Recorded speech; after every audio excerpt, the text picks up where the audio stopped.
Buenas noches, bienvenidos a un estado beta particular, un nuevo estado beta de este 2020 en circunstancias bastante particulares. Nos encuentra necesitando estado beta de poder salir al aire como sea. Nunca hemos hecho esta tipo de transmisión así a través de internet, vía conferencia. Es algo nuevo para nosotros. Sin embargo, hemos salido muchas veces por streaming, así que en ese sentido seguimos haciendo aquello que tanto nos apasiona. En este caso, como lo ven ahí ya en pantalla, lo tenemos a Mariano Acuña, que es uno de los nuevos convocados a esto que sería la familia de Estado Beta. Para nosotros es un enorme placer contar con Mariano Acuña en nuestro equipo. Él es psicoanalista y ya viene publicando algo. Esta reunión se da, esta charla se da por un segundo texto que va a publicar dentro de Estado Beta, que va a estar saliendo justo con este video, y que la idea que proponemos es hacer un recorrido, una profundización, un acercamiento sobre ciertos temas que nos apasionan y que por supuesto Marina también, así que sin dar más vueltas, primero bienvenidos nuevamente a Estado Beta este 2020 y bienvenido a Mariano Acuña, es un placer tenerte acá en Estado Beta. Hola Andrés, ¿qué tal? Buenas noches. Para mí es un gusto estar trabajando en el espacio de Estado Beta. Así que es un desafío para mí estar en Estado Beta y lo hago con mucho gusto y con muchas ganas. Sí, aparte ya compartimos como siempre la pasión por fuera de este entorno. Creo que en un punto lo que hacemos es formalizarlo y compartirlo con otros. Nos gusta poder reflexionar, nos gusta el tema en particular que hoy vamos a tocar, también nos viene ya conmoviendo por fuera y en particular a vos porque bueno, como psicoanalista estás atendiendo y estás trabajando sobre este aspecto. Me gustaría que en principio nos puedas comentar un poco sobre vos, que nos hagas una presentación propia y también un breve recorrido de esto de las notas que yo nombraba, la primera que hiciste en Sigma y estas dos que estamos publicando en Estado Beta. Bueno, soy psicoanalista, ejerzo mi práctica clínica con niños, adolescentes y adultos. También me dedico a enseñar, doy talleres, grupos de estudios, cursos. Y en tercer lugar me dedico a escribir. Escribo artículos para revistas, enlazando la teoría psicoanalítica, la filosofía y procurando abordar temáticas de la sociedad, del mundo. Eso tan poderoso que tiene el psicoanálisis en general, ¿no? De hacerse preguntas y pensar cada palabra que se utiliza.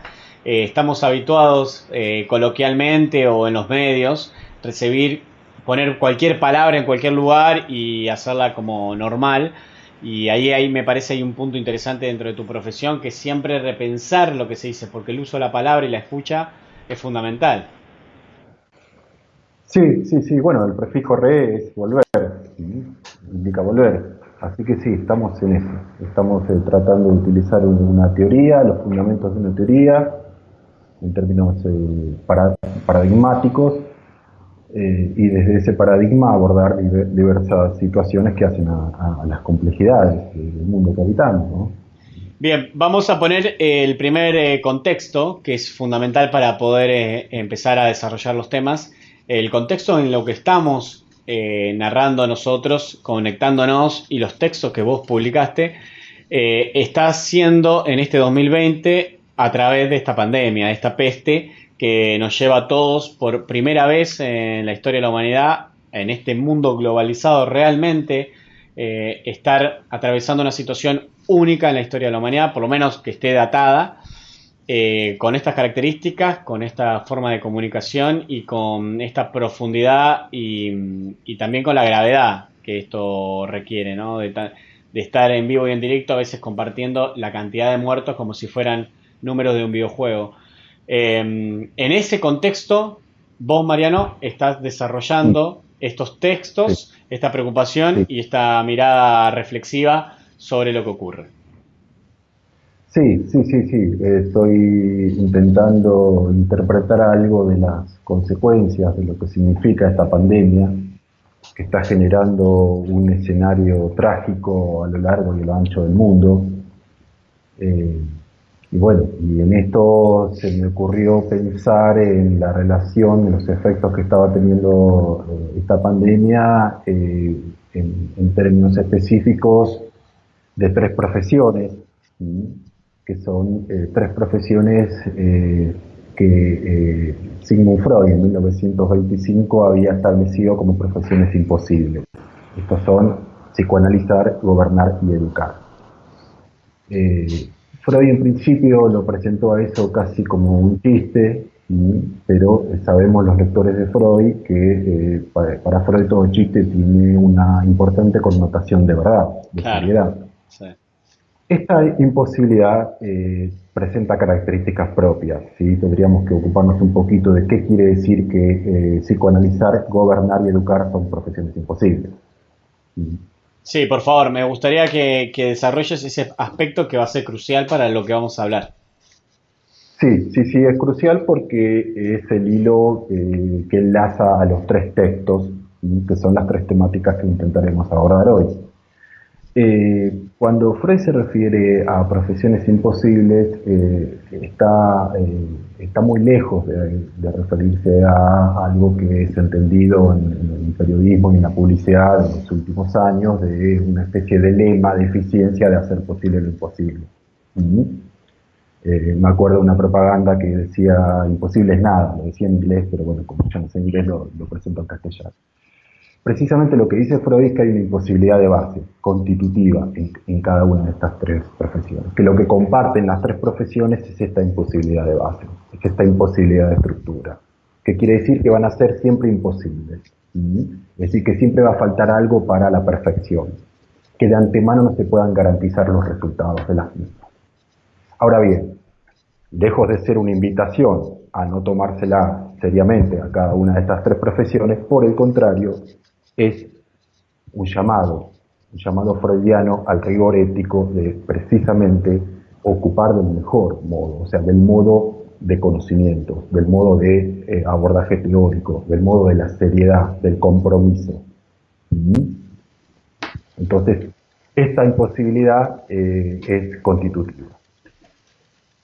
Cuando empiezo a convivir con el escenario de la pandemia, cuando empiezo a entender un poco de qué se trataba, digamos a mediados de marzo, me empiezo a dar cuenta que esta pandemia porta un nivel de seriedad digamos, superior a las cuestiones epidemiológicas anteriores, en tanto que está afectando al mundo entero, ¿sí? A lo que se conoce en el mundo de la filosofía contemporánea como geopolítica, ¿sí? Claro. Aquello que lo que se hablaba en los 90 del mundo globalizado, que ahora en el siglo XXI se denomina geopolítica. La característica que tiene la pandemia es que está afectando a los países centrales y a los periféricos, que está afectando a los ricos y a los pobres, que está afectando a las grandes ciudades, pero también a las periferias. Y es una afección importante que convierte a este escenario internacional en un escenario trágico. No tenemos ya que remitirnos a las tragedias griegas para saber lo que puede ser que haya cementerios generalizados o matanzas generalizadas. Por supuesto, se dirá, hubieron guerras, hubieron dos guerras mundiales en el siglo XX, pero hubieron países que se mantuvieron al margen de las guerras. No está pasando lo mismo con esta pandemia. Entonces ahí me puse a escribir los tres textos. El primero se publicó, como dijiste, en la revista El Sigma.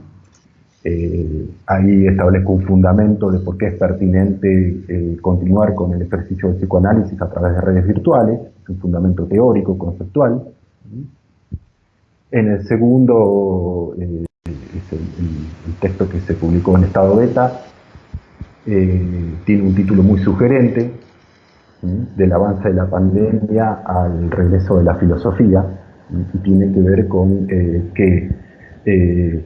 digamos, si la pandemia obliga a resignificar lo que es el acto del gobierno, de gobernar la acción, bien, va a ser necesario la presencia de la filosofía, de los que reflexionan desde el punto de vista teórico y conceptual, para poder interpretar este mundo y, en todo caso, en el mejor de los casos, para que algunos gobernantes tomen como referencia a estos fines. Y es ahí donde intervengo en tanto terceridad en un debate que se armó entre el filósofo esloveno, y Byung-Chul Han, el filósofo surcoreano que reside hace varios años en Berlín. Dos importantísimos filósofos del momento que empezaron a emitir opiniones sobre lo que estaba pasando y sobre lo que puede llegar a venir en la posterioridad. Y bueno, y me metí a debatir con ellos, y eso está en el texto del Estado Beta. Y el tercero, que sería la tercera profesión imposible, que es educar. Bueno, me convoqué a opinar también sobre lo que está pasando con la demanda de los sistemas educativos. Hay específicamente lo que he averiguado en Argentina, estas demandas sobre continuar de algún modo presentando clases, presentando materiales y exigiendo a los alumnos, tanto de escuelas primarias como secundarias, que respondan a esta consigna y a esta demanda. Pero, ¿desde dónde responden? Desde sus casas, desde sus ámbitos familiares. Y esto es un tema serio. Es un tema serio porque el sistema educativo, si prescinde de las escuelas, de los edificios, si prescinde de la presencia física de los maestros, de los profesores, de los preceptores, de los porteros, de los directores, y supone que es solamente una institución creada para demandar aprendizajes y conocimientos y en procura de no perder el tiempo, una especie de lema mercantilista traído del núcleo duro de las fundamentaciones económicas que tiene el mercado. Bueno, ahí nos estamos metiendo con un tema sensible. Entonces decidí escribir ese texto, el tercero. Claro, entonces podríamos decir que los tres textos están en línea con esto de las tres profesiones imposibles, cada uno aborda un tema distinto. Buscaste también relacionarnos claramente con este fenómeno que tiene una particularidad también, la pandemia o esta peste. Nos has hecho revisar y reflexionar, ha detenido esta máquina, que siempre decimos que el capitalismo era como un engranaje que nunca para. Hemos podido poner un freno, ha podido poner un freno este virus. En ese ejercicio saltó la reflexión, saltó el poder repensar qué estamos haciendo, y ahí bien utilizaste ese tiempo para poder pensar estas tres profesiones imposibles.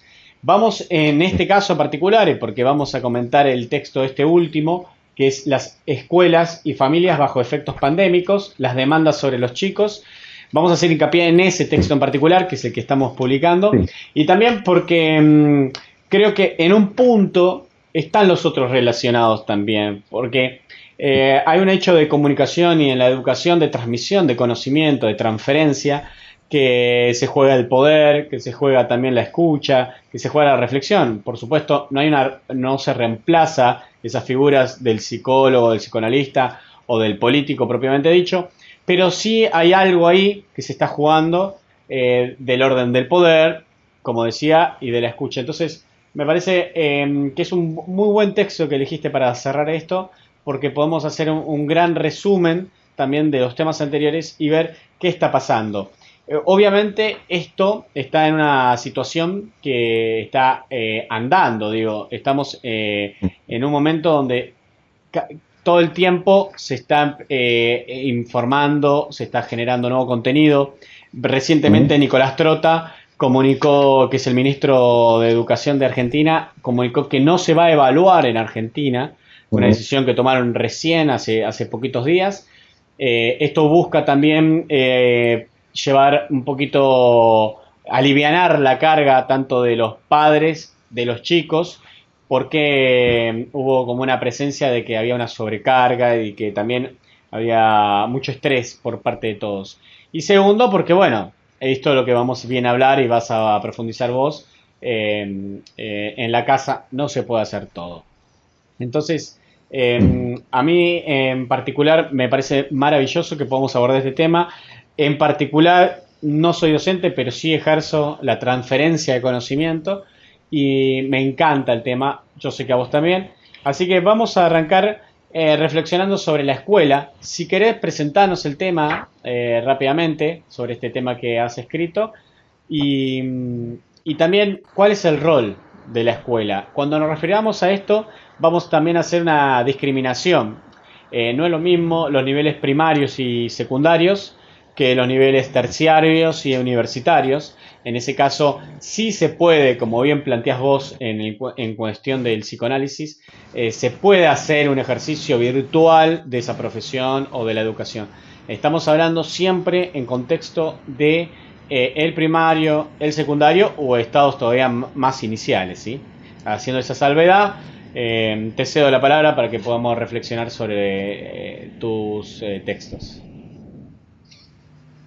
Sí, bueno, sí, el tercero de los textos es sobre educación, ¿no? Este punto de cómo afecta la pandemia y qué resignificación se puede hacer de una profesión que ya sin pandemia es una profesión imposible, según la cita de Freud, y bueno, la pandemia estamos ante la posibilidad de agudizar la reflexión y ver qué se hace con esta profesión. Recién dijiste, para empezar, por un sitio que hace unos días el ministro de Educación de la Nación, Trota, había establecido la inconveniencia de tomar exámenes en este contexto, en esta situación. Bueno, sí, han sido días de novedades en relación a lo que estamos hablando hoy. Digo, a los tres textos han tenido novedades en estos días. Esta reflexión yo la empecé a hacer a mediados de marzo, lo dije recién, y ya estamos a mediados de mayo, y así como está esta novedad del ministro de Educación de la Nación, también podríamos decir que, en primer lugar, que algunas prepagas y algunas obras sociales han accedido finalmente a encontrar la validez del ejercicio del psicoanálisis por redes virtuales. Y en segundo lugar, que del lado del filósofo surcoreano Byung-Chul Han, ha postulado en un texto hace 48 horas, en un texto para la agencia española EFE,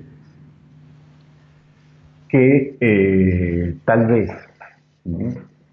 ese estado racional que pudiera ser una alternativa de las exigencias desmedidas, de las apetencias desmedidas de los estados más defensores del capital y de los estados más policíacos, se refería a los estados de Asia, en primer lugar, bueno, los que sabemos, Estados Unidos, Inglaterra, Francia. Bueno, ese estado, esa novedad sería Alemania, lo que él está en este momento estudiando de las consecuencias que está teniendo la pandemia en Alemania, donde él ve una participación organizada del Estado. Bueno, son tres novedades. Vos traes la novedad de lo del ministro Trota hacia el tema de la educación, de educar. El texto, en el texto establezco mi mirada como psicoanalista. Yo no tengo título docente, no he sido más que en forma ocasional docente, digamos. Yo fui en plan fines en filosofía durante un tiempo y también en el ciclo básico común de la Universidad de Buenos Aires, pero no más que eso. Mi perspectiva como psicoanalista ha sido de escribir tomando como referencias algunos postulados que han hecho tanto Sigmund Freud como Jacques Lacan. Entonces, en primer lugar, destaco de Freud que en su momento que el niño a una escuela se acerca a tener, digamos, una segunda vivencia, pero que evidentemente no podíamos perder de vista que la vivencia central era la de la familia. Es decir, si el niño expresaba algún inconveniente dentro de la escuela, la familia es la primera que tendría que responder por esa situación. Ahora bien, la escuela también tiene un lugar, decía Freud, y precisamente sería de absorber como una especie de subrogados de los padres, un chico chiquito, como una posibilidad de establecer con otros criterios un complemento afectivo del plano familiar. Cuando más adelante Freud es invitado a dar un discurso en el 50 aniversario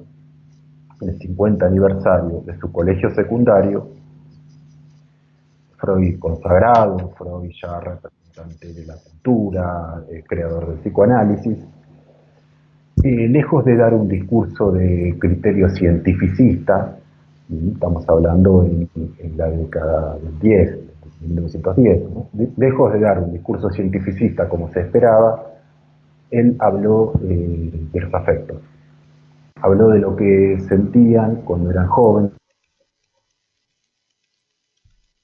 de entrar a la escuela, de entrar a las aulas, de estar en contacto con los maestros, con los profesores, de escucharlos, de imaginarse cómo eran las inquietudes de los profesores, los había llevado a estudiar esas cosas, que leían, de expresar sobre ellos, sobre los directivos y docentes, la ambivalencia constitutiva. ¿Cuál es la ambivalencia constitutiva? El amor, el odio, la bronca, la felicidad, la alegría, todo eso que se siente en las casas, o en los familiares.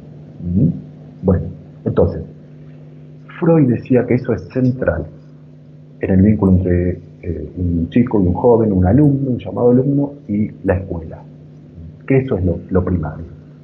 Y que el aprendizaje, la incorporación de conocimientos será secundario, vendrá únicamente por añadidura, después que se estableció este espacio. Y que precisamente lo más importante para un chico es estar en la escuela, es tener esta relación afectiva con los mayores, con los docentes que vienen a ocupar de algún modo el lugar de los padres en la casa, y también con sus compañeros, ¿sí? Con sus compañeros. Aprender mientras se está con amigos. La parte en sí de aprendizaje de los criterios científicos, eso es secundario porque sin afecto previo, ¿sí? Sin inquietudes, sin admiración por la persona del maestro, no va a haber aprendizaje. Bueno, en el texto yo trabajo 2 o 3 conceptos centrales de la enseñanza de Jacques Lacan. Y estos son precisamente el deseo y la demanda. ¿Por qué? Porque lo que aclaro es que un sujeto para Jacques Lacan no está desde el inicio, sino que es un punto de llegada. Claro. Es más, a diferencia de algunas corrientes filosóficas, no hay causación de sí mismo. Necesita un sujeto para ser sujeto de la mediación del otro. Y sin el otro no hay construcción de subjetividad. El otro es el otro familiar, el otro que ocupe las funciones de padre, madre. Y esa vía, la vía que utilizan esos otros, es la vía del lenguaje. Para la teoría lacaniana, el lenguaje no es centralmente, o mejor dicho, antes de ser una herramienta de comunicación, es centralmente una herramienta de construcción de subjetividad. Bueno, ¿y de qué forma? ¿De qué forma? Precisamente en esto de operando para que haya una causa, para que del otro lado se construya un sujeto. Entonces, No se trata de que en el paso de la vida lleve a alguien a ubicarse como deseante, así porque sí, porque fue aprendiendo cosas, sino que para que un sujeto, ¿sí?, se constituya como deseante, primero tiene que haber generado el deseo en el otro. Es decir, primero se es deseado y después aparece el deseante. O retroactivamente, si estamos ante un sujeto que evidentemente tiene un deseo fuerte y sabemos cómo está constituido como deseante, es porque fue deseado. Es un deseante deseado. Es un hablante hablado. Claro. Es un, alguien que puede disfrutar del amor porque fue amado. Esa Claro. es la relación de antisimetría que hay entre las generaciones precedentes y los niños y los hijos y los adolescentes. ¿Sí? Para Lacan es drástico, no hay causación del sujeto. Un sujeto se causa por una operación doble, que es de alienación y de separación, en la medida en que haya habido primero alguien que quiera causar la subjetividad en ese hijo que está ahí. Entonces, separemos dos cuestiones que son centrales para entender el texto, y después va a venir la parte más fácil, la parte más llevadera, ¿no?, como para entender la situación. El deseo es una donación, ¿sí?, y se genera por falta. Es decir, ¿no?, el deseante, un hijo va a ser deseante si fue deseado.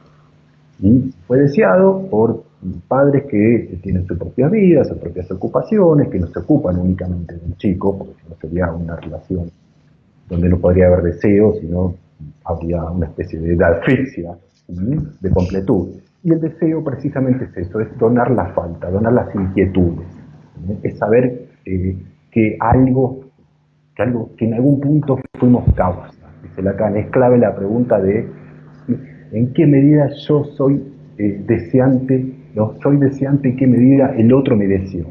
El deseo del otro es constitutivo.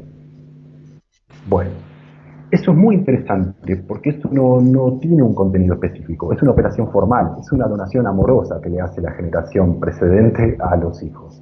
¿Sí? Claro. Es formal, no tiene contenido específico. Por eso Lacan dice, voy a modificar la histórica teoría del conocimiento, que dice que hay un objeto delante, y somos sujetos que deseamos esos objetos que están adelante, sino que más bien tengo que decir que en la medida en que ese deseante no fue primero deseado, así que no hubo la causa de deseo que más bien esté en la espalda, metafóricamente dice Lacan, y no adelante, en este esquema clásico de la teoría del conocimiento, un sujeto con una flecha que se dirige a un objeto, esta causación a través de otro le va a generar precisamente ese fuego, esa energía, como decía antes. Después hay otra cuestión, que es el campo de la demanda. Es que en algún punto se enlaza al deseo, pero hay que marcar diferencias cruciales entre el deseo y la demanda. Así como el campo del deseo puede surgir años antes incluso del nacimiento, ¿no?, del hijo en cuestión, del momento en que los padres empezaron a imaginar que, bueno, tal vez cuando nos acomodamos un poquito económicamente, dentro de 2 o 3 años vamos a tener un hijo, si es varón me gustaría que sea abogado como yo, y la madre diría, bueno, si es nena quiero que sea médica o lo que fuese.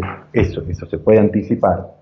Hay algo que es que una vez que se formaliza el nacimiento, que es el instante del cuerpo recién nacido de un bebé, sobre este cuerpo se operan lo que son demandas, es decir, como el bebé del campo del sujeto humano no puede vivir sin la contención del otro, ¿sí?, a diferencia de los animales salvajes que sí pueden vivir solos, nacen y salen caminando y se van, el bebé necesita de la contención afectiva, y necesita como parte de esa contención afectiva de la alimentación y de los cuidados corporales. Y ahí se va recortando este cuerpo a través del lenguaje, a través del deseo. Y la demanda específica es, bueno, le dan y le piden, le dan y le piden, ¿no? El bebé llora y la mamá adivina que llora porque tiene hambre, entonces le da de comer, pero bueno, pero como ya estamos en la condición humana, a veces le da menos, a veces le da de más, de acuerdo a cómo se tomen las atribuciones. La demanda se vincula con el amor, de algún modo existe lo que se llama, lo que formaliza Lacan como demanda de amor, pero también puede haber demandas excesivas, Demandas que supongan un valor en sí mismo, sin pensarse enlazadas al deseo.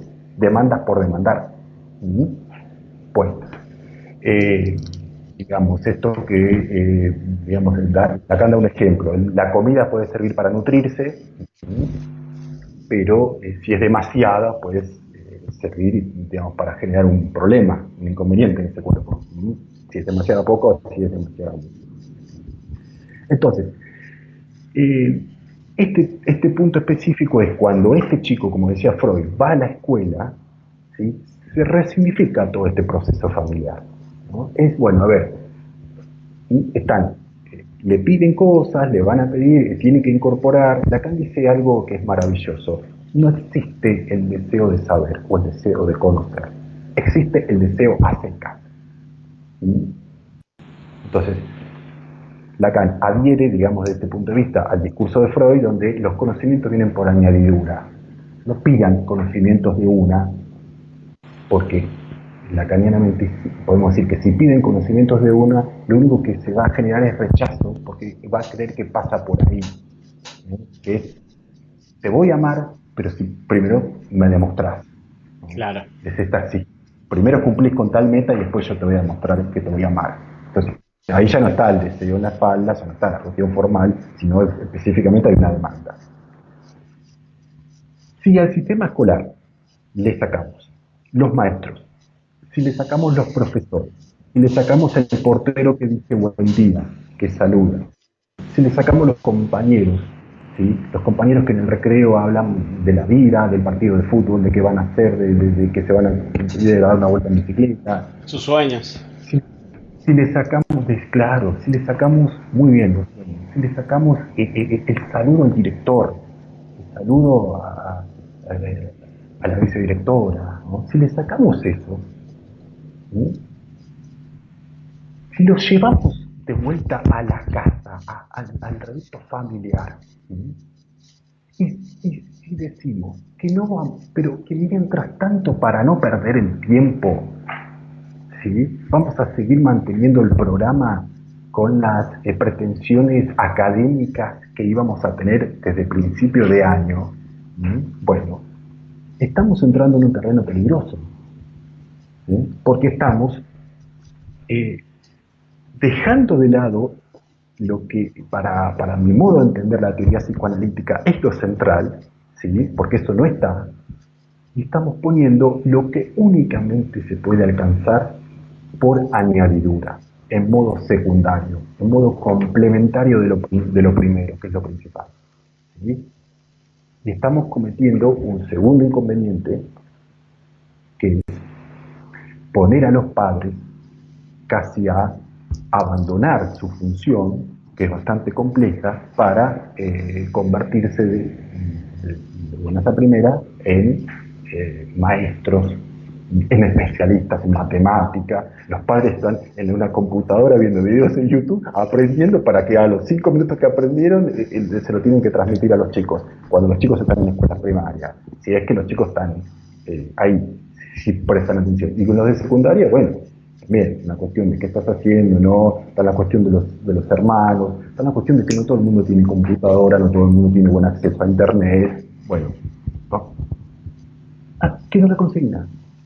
Esto es como si dijéramos, hay una torta y quedó la cobertura y la frutilla y abajo es en el aire, como si fuese aire lo que hay abajo. Claro, vos sabés que en ese tema, a mí me parece que hay algo que nombrás varias veces en el texto, que es el tema del tiempo. También, ¿no? De no perder el tiempo. Algo que está muy acuñado en nuestra sociedad, más allá de la educación, por supuesto, pero que ahora se ha trasladado a todos los órdenes, como no se puede perder el tiempo. Y es interesante porque el tiempo no tenemos posibilidad de controlar. El tiempo es algo que es totalmente ajeno a nosotros, autónomo, y nosotros no tenemos la posibilidad de decirle al tiempo, che, tiempo, para acá, dame un respiro. No hay posibilidad. En todo caso, lo que hago yo con el tiempo que dispongo, qué deseo hacer, qué voy a afrontar, en qué voy a invertir mi tiempo, pero no es el tiempo en sí. Y en tu texto lo nombrás varias veces, y a mí me parece crucial esto, porque aparte yo me considero un fanático del tema del tiempo. ¿Qué está pasando con esta idea de no perder el tiempo? Me gustaría que lo puedas plantear, obviamente, en este contexto que estamos hablando, pero también hay un factor que se traslada, ¿no? Que hay una traslación del efecto, ¿no? Del capitalismo en sí, digo, del trabajo, de llegar temprano a todos lados, de estar trabajando y demás, que se ha trasladado ahora acá. Me gustaría si podés, por favor, profundizar sobre este tema que lo citás varias veces en tu texto. Sí, sí, es un tema interesante, aparece en el tercero de los textos sobre educación. Y bueno, eh, a ver, del modo en que yo lo pensé cuando me puse a escribir la primera idea, el primer esbozo del texto, pensé por un lado en esto de las exigencias establecidas por el mercado, ¿no? Esta típica observación de me está haciendo perder el tiempo, mi tiempo vale. Ese es este lema muy burgués, ¿no? Ah, mercantilista. Claro, alguien tarda 10 minutos en hacer un trámite y yo, señor, estoy acá hace 10 minutos, estoy perdiendo mi tiempo. Es un principio individualista burgués. ¿Por qué? Porque se intenta medir, cuantificar qué hubiese podido ganar en esos 10 minutos. Claro, el tiempo es oro, ¿no? Esa ecuación extraña. Sí, y bueno, y eso, pensándolo desde este lugar y pensando en estas coordenadas teóricas que expliqué recién, de la obra de Sigmund Freud, de la enseñanza de Lacan, recordé el poema de Borges, Alguien sueña, de Los Conjurados, y bueno, entonces lo puse de epígrafe, lo puse como para tener una referencia. ¿Por qué? Porque Borges, en modo ilustre, fíjate que los dos textos de estado beta tienen epígrafes de dos referentes que hacen para mí al principio de la ilustración. El de Gobernar tiene como referente a Immanuel Kant, que para mí es el filósofo importante de la ilustración.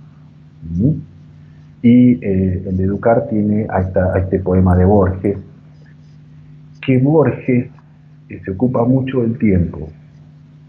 Entonces, de algún modo yo lo consideré crítico. Es decir, me pareció más interesante que hacer una nueva lectura política o ir hacia una perspectiva de un filósofo marxista como Zizek, que critique este principio, ¿no? Cuando postula en el segundo texto, yo digo, Zizek supone, bueno, ahora no sé, porque el Zizek de mediados de marzo suponía que la pandemia iba a destruir las bases constitutivas del capitalismo y que podía surgir un comunismo libertario. Es decir, este comunismo libertario que Zizek lo viene pregonando hace 20 años, pero bueno, ahora aprovecha con lo de la pandemia.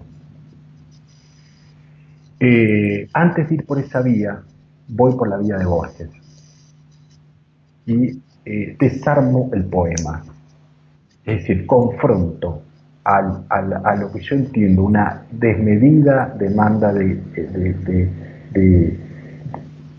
respuestas academicistas, ¿sí?, del sistema educativo, pongámosle el argentino, la confronto con, digo, para no perder el tiempo, la confronto con el poema de Borges, donde empieza a desmenuzar las cuestiones del tiempo, ¿sí?, donde relaciona la espada con los versos, la sentencia con la sabiduría, ahí el lazo la demanda en Lacan, porque si hay algo que tendría que hacer más o menos bien el mundo adulto, la familia y el sistema educativo, si quieren que sus alumnos y sus hijos aprendan es de algún modo, bueno, suponer que el aprendizaje es por rodeo, es un camino indirecto, es, como dije recién, por añadidura de todo el entramado de deseante amoroso, ¿sí? Bueno, Borges en el poema hace un enlace entre la sentencia y la sabiduría, ¿sí? Y finalmente hace otro enlace entre el diálogo y la duda, donde ahí Borges no lo dice y yo me animo a colocar en escena a René Descartes, ¿sí? Que de algún modo es el padre de la filosofía moderna, es el padre del concepto de sujeto, no solo por lo que el sujeto representa, pienso, luego existo, sino precisamente por la duda. La duda es el principio de la filosofía moderna. Borges remite a los griegos y remite al diálogo y a la duda. El diálogo y la duda se desarrollan para un chico de escuela primaria y para un chico de escuela secundaria en el ámbito de la escuela. En esa pregunta que le pudo hacer al maestro fuera de lugar y que generó una inquietud. En esa pregunta fuera del programa, fuera de lo que estaba estipulado. Ahí surge el verdadero diálogo de enseñanza-aprendizaje, como dice el sistema. No cuando dieron los contenidos que dice el programa y que firma el maestro que iba a dar en ese momento. Cuando se sale del libreto. Lo que tiene que entender el sistema educativo es que los niños captan el fuera del libreto, es ese rasgo parcial. Recién después pueden aprender. Bueno, esto es lo que está faltando. Esto es lo que está faltando en este momento. Donde ni siquiera se le está pidiendo posibilidad al chico de que exprese algo de cómo se está sintiendo. Porque hasta ahora hay un tema que no hablamos.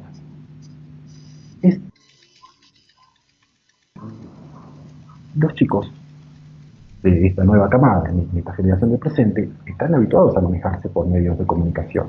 Entonces, ¿qué hacen ahora? Miran noticias del mundo. Bueno, entonces saben que ahora son contemporáneos de una tragedia, que está muriendo mucha gente. Y si querés en terrenos más particulares, sabe que el papá no va al trabajo, que la mamá no va al trabajo, que él no puede visitar a un tío, que las abuelas no lo pueden visitar, que no puede jugar en la plaza o en el club con los amigos. Es decir, le está pasando de todo al alma de un chico, le está pasando de todo al alma de un adolescente. Entonces, en esta conmoción, si la única presencia sistemática es la de demandar exigencias, o sea, exigir, demandar aprendizajes, contenidos, tareas. El otro día me decía la madre de una chica que está en segundo o tercer año del secundario, que el otro día estuvo 7 horas de reloj haciendo tarea. Claro. 7 horas de reloj haciendo tarea. ¿No?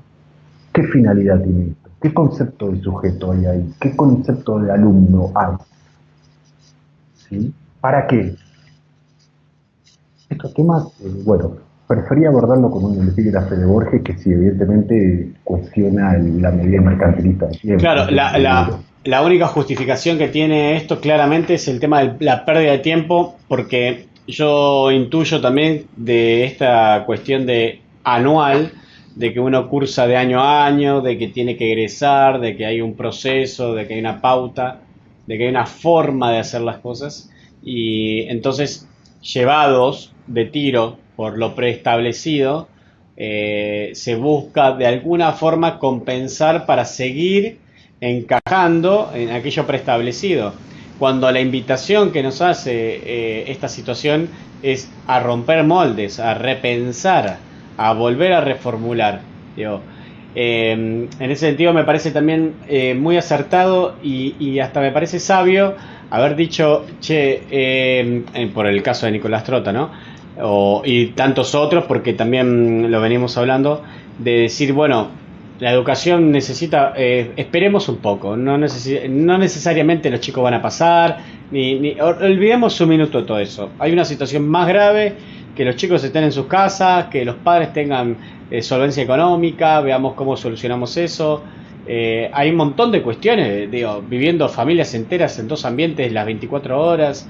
Hay situaciones mucho más preocupantes de que si ese joven chico que vamos a volver a poner en contexto, primario y secundario, si ese chico, ese Sí, joven, está aprendiendo o no, cuando sabemos bien que también aprender, como bien exponés vos, es otras cosas más, y para eso está ese ambiente que no es la familia, esa segunda familia que siempre se llamó al colegio, que no está la familia directa, sino que están otros arquetipos, otras personas, y ahí empieza a él a desarrollarse en un vínculo no conocido y empieza a formar lo que va a ser.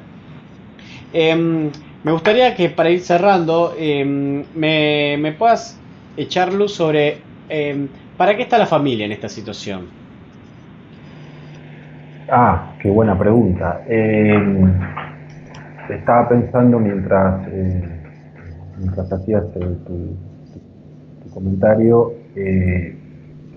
digamos, hay dos aspectos que tendremos que considerar. A ver, no sabemos en qué va a derivar esto. Eh, Vamos, hay una cuestión del sistema educativo que conviene que participe de algún modo en la resignificación de la política educativa, eh, bueno, este llamado que hago a la razón, citando a Kant y a Churhan, eh, o- ojalá esperemos que reciban también las reflexiones de filósofos, antropólogos y psicoanalistas, entre otros,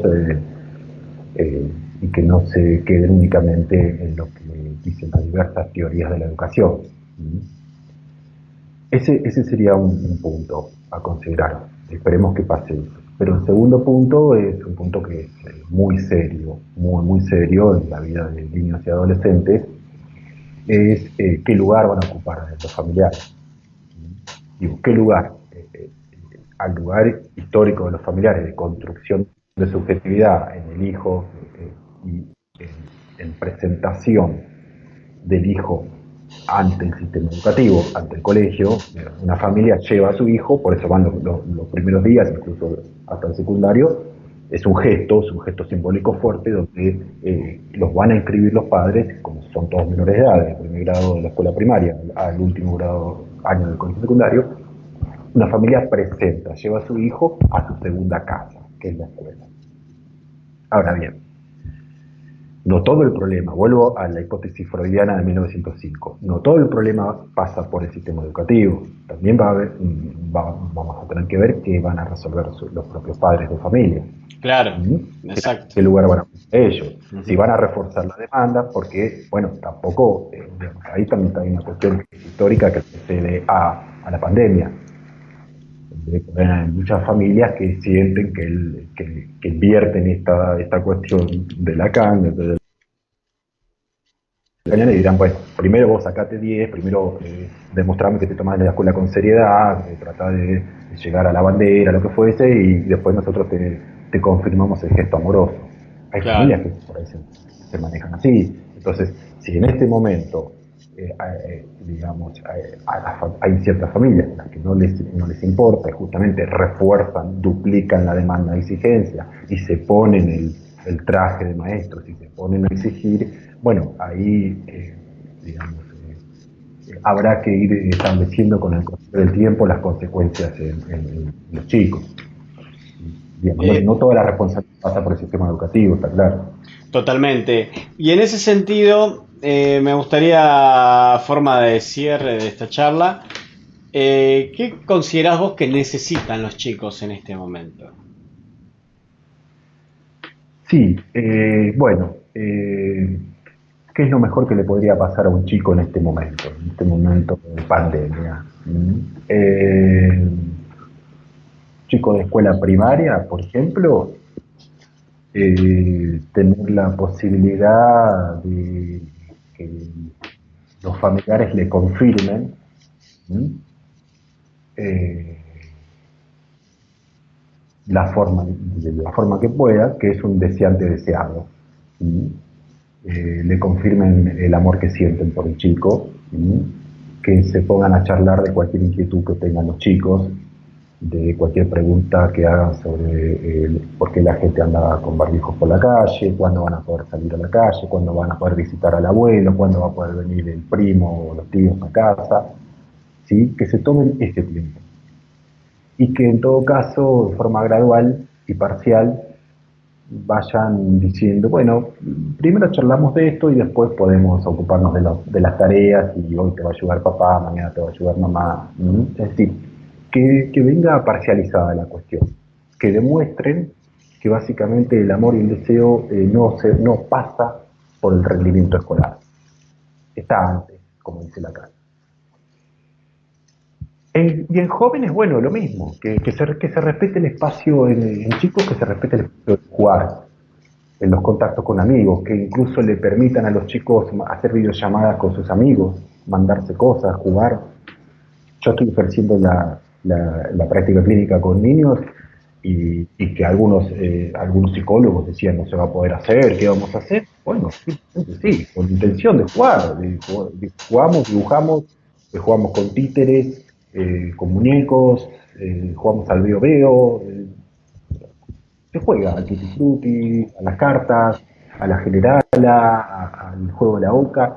En la construcción de subjetividad, te diría que hasta los 12 o 13 años, la herramienta central es el jugar. El jugar. Porque el jugar es, primero, una donación del mundo adulto, jugar justamente, sin tener que tener un concepto del tiempo mercantilizado, jugar por jugar. Y en segundo lugar es jugar con amigos, jugar con nosotros que se están formando igual que yo. Claro, Sí, ¿qué pueden hacer? esto te invita también es muy interesante lo que decís porque también por otro lado hay una invitación a todos a sumarnos a una nueva actitud ante nuestros oficios, nuestras prácticas. Como decís vos, sigo haciendo por ahí lo que hacía o no, por ahí incorporando cosas nuevas de una forma virtualizada, pero también hagamos la salvedad de que, como bien explicás en tu primer texto en Sigma, tu profesión la podés virtualizar con cierta gente y de cierta forma. No así la educación, creemos los dos, yo en eso te acompaño profundamente. Creo que en este caso lo que conocemos por educación debería tomarse un stand-by, tomar un momento de espera y los chicos con sus padres conocerse, hacer un trabajo, como decías vos, de charlar eso, el otro, y un tema no menor, reflexionar sobre la muerte. Quiero decir, estamos atravesados por un fenómeno muy profundo donde los muertos se entierran en zanjas gigantes. Digo, es un buen momento también para hablar de ese tema que tarde o temprano a todos nos atraviesa. Tema tabú para nuestra sociedad, Sí, bueno, vos lo sí, sabrás perfectamente. sí. Y bueno, ahí tenemos varios temas de charla. Sí, con respecto a esto que decías de las cuestiones virtuales, sí, el ejercicio del psicoanálisis está claro porque precisamente quien demanda es el paciente en este caso. Bien, ahora, yo creo que se pueden usar las redes virtuales para que el sistema educativo esté en contacto con los alumnos, ¿sí? Eh, pero bueno, entre otras cosas eso, es invitándolos bueno, a que reflexionen sobre qué están sintiendo, es decir, tratando de armar primero un enlace afectivo y donde la demanda específica esté fragmentada, pero incluso en cantidad, es decir, si va a ser una reunión, no sé, de una de estas redes virtuales que tienen Zoom. 45 minutos, Sí. bueno, eh, que los primeros 20 minutos, media hora, se hable de la vida, se hable de esto que decía Freud que sentían los chicos por sus profesores, ¿sí? Que los profesores y maestros acompañen a que los chicos tramiten esto de ser chicos y ser adolescentes en un escenario mundial de tragedia. Y que después, los últimos 15 minutos, se lance una consigna, otra consigna, que a su vez se permita que incluso después entre los compañeros se pasen ideas, que haya tal vez un contacto con un pequeño trabajo en grupo y que una familia llame a la otra, ¿sí? Pero que no se pierda de vista esta cuestión de lo central. Eso sí es lo que se podría hacer. Ahora, por supuesto que donde, esto lo digo en el texto, donde es, hola, ¿qué tal? Bueno, chicos, el programa de esta semana, hola, bueno, ahí ya estamos desvirtuando, como dijimos recién, el fundamento último de la educación, que es contribuir a la construcción de sujetos en la niñez y en la adolescencia. Claro. Bueno, creo que ha sido como introducción y como charla de reflexión sobre lo que planteamos sobre escuelas y familias bajo efectos de pandémicos. Me parece que hemos profundizado bastante. El texto lo van a poder leer al pie de este video. Desde ya te agradezco enormemente, Mariano, por tu tiempo, por Estado Beta se piensa también como un lugar para poder publicar, poder presentar temas desde otro lugar, por ahí abordando lo mismo que abordan todos, pero con otra característica, con otra facilidad, con otra llegada. Así que te agradezco enormemente, gracias por esta charla también y bueno, vamos a ir en contacto. Andrés, reitero lo que dije al inicio. Para mí es un gusto estar formando parte del equipo de estadobeta.com y bueno, estoy aportando desde mi lugar, con lo que me sale, con lo que puedo hacer, pero insisto, en un clima muy amistoso y para mí realmente en lo personal es un gusto haber tenido esta charla con vos. Hoy un amigo me contaba que cada vez más se ha hecho seguidor de psicólogos, psicoanalistas, porque tienen la facilidad de repensar y de siempre ir a agarrar el hueso de aquellas palabras que uno de forma ingenua a veces nombra o pone en lugar de otros. Y me parece que ahí está el valor también de tu profesión, el poder usar la palabra justa. Y la palabra que uso, aunque no sea justa, tiene un significado. Así que te agradezco enormemente, gracias por esta charla y vamos a estar en contacto. Bueno, listo, hasta la próxima entonces. Chao. Chau, chau. Estado Beta.